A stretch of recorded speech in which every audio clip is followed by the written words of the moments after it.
Hi folks, అందరికీ నమస్తే. ఇప్పుడు ఈ 15th క్వశ్చన్ ఏమి ఇచ్చిండు? Find the derivative of the function tan 2x using first principle అని ఇచ్చింది కదా. ఇది మనకి 2023లో టీఎస్ రెగ్యులర్ పేపర్లో వచ్చింది. ఈరోజు డేట్ వచ్చేసి 23 Jan 2024. సరే, ప్రాబ్లం ఇట్లాంటి టైప్ ఆఫ్ ప్రాబ్లం ప్రతి ఇయర్ వస్తుంది. సో ఇది గిట్ట చూసేసుకుందాం. సో సొల్యూషన్ ఏమని అనుకుందాం. లెట్ ఇచ్చిన ఫంక్షన్ ఎఫ్ ఆఫ్ ఎక్స్ అనుకుంటాం. అప్పుడు tan 2x అవుతుంది బై యూజింగ్ ఫస్ట్ ప్రిన్సిపల్. ఏంది ఫస్ట్ ప్రిన్సిపల్ అంటే F dash of X is equals to limit H tends to 0 F of X plus H minus F of X by H. ఇదే కదా formula. దీన్ని solve చేస్తే మనకి ఏం answer రావాలి అంటే మనకు డైరెక్ట్ తెలిసిపోతుంది. ఏంటి అంటే tan 2xకి డెరివేటివ్ ఏంది అంటే సీకెండ్ స్క్వేర్ 2x, మళ్ళీ 2xకి డెరివేటివ్ 2 కదా. ఆన్సర్ వచ్చేసి 2 సీకెండ్ స్క్వేర్ 2x రావాలి. ఇది నార్మల్ మనకి డెరివేటివ్ ఆఫ్ tan 2x కదా. సో ఇది రావాలి. వస్తుందా రాదా చూసుకుందాం. ఇక్కడ ఎక్స్ ప్లేస్లో ఏం పెట్టాలి? ఎక్స్ ప్లస్ హెచ్ పెట్టాలి. అప్పుడు ఏమవుతుంది? Limit H tends to 0 tan of 2 into x plus h minus tan 2x. x ఏడైతే కనిపిస్తుందో ఆడ x ప్లస్ పెట్టాలి, x ఏడైతే కనిపిస్తుందో x పెట్టేసేయాలి.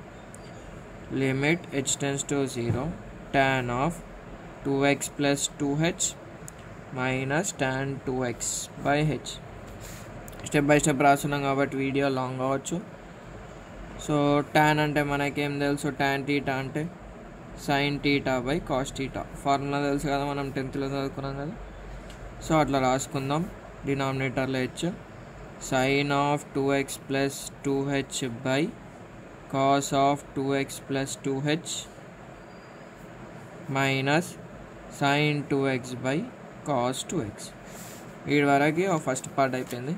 దాని తర్వాత ఏం చేయాలంటే ఎల్సిఎం తీసుకోవాలి.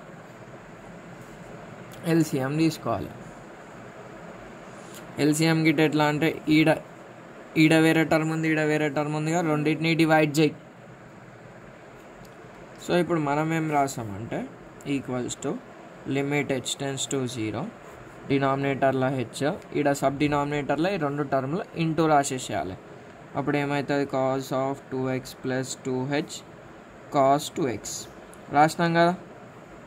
సో ఇప్పుడు ఈ టర్మ్ రాసేటప్పుడు ఫస్ట్ ఇది రాసేసి, ఇది మనం అన్ని పెద్ద ప్రాబ్లంలో గిట వాడచ్చు. ఈ టర్మ్ ఉంది కదా డినామినేటర్లో, టర్మ్ బంద్ చేసి కనిపించే టర్మ్ రాయి cos 2x minus sine 2x రాసి కనిపించే ఈ టర్మ్ బంద్ చేసి ఏదైతే టర్మ్ కనిపిస్తలేదో ఏదైతే టర్మ్ కనిపిస్తుందో అది రాసేసి.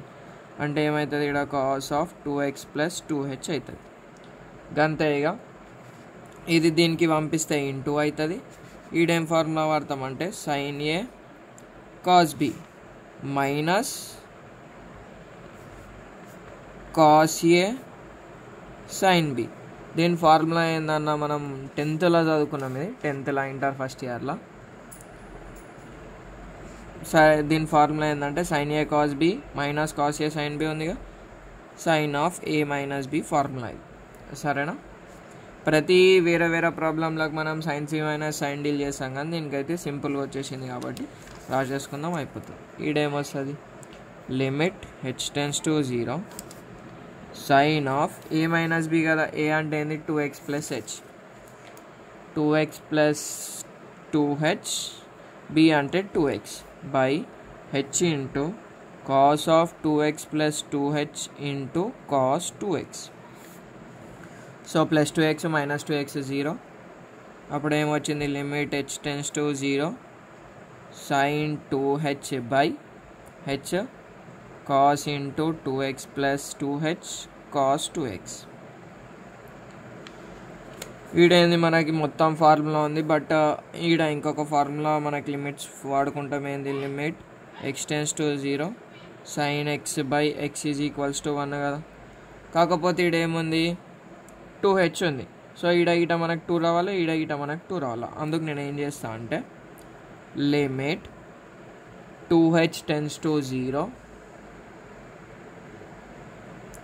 2h tends to 0, 2 into sin 2h by 2h, 2 cancel అయిపోతుంది, h tends to 0 అన్న 2h tends to 0 అన్న ఒకటే, into 1 by cos of 2x plus 2h into cos 2x. ఇప్పుడు ఏంది లిమిట్ని రెండింటికి స్ప్లిట్ చేసుకుంటా, limit 2h tends to 0, 2 sin 2h by 2h into limit h tends to 0 లేకపోతే 2h tends to 0, ఏదైనా మనకు ఫరక్ లేదు, cos 2x. సో ఈ వాల్యూ మొత్తం ఏమవుతుందంటే 2 పక్కకు రాసేసిన నంబర్ కాబట్టి sin 2h by 2h అంటే ఏంది 1 రాసుకోవచ్చు, 1 by cos of 2x plus 0 into cos 2x. So 2 into 1 by cos square 2x కదా, 1 by cos x అంటే ఏం రాసుకోవచ్చు, secant square x రాసుకోవచ్చు, secant square 2x. 1 by cos x అంటే ఇగో 1 by cos x అంటే secant x, ఇక్కడ square ఉన్నందుకు స్క్వేర్ రాసిన, ఇదే కదా మనకి, therefore f dash of x is equals to 2 secant square 2x. First principle use చేసిన ఇదే వస్తుంది, డైరెక్ట్ డెరివేటివ్ యూజ్ చేసిన ఇదే వస్తుంది. Thanks for watching. నచ్చితే సబ్స్క్రైబ్ చేయి.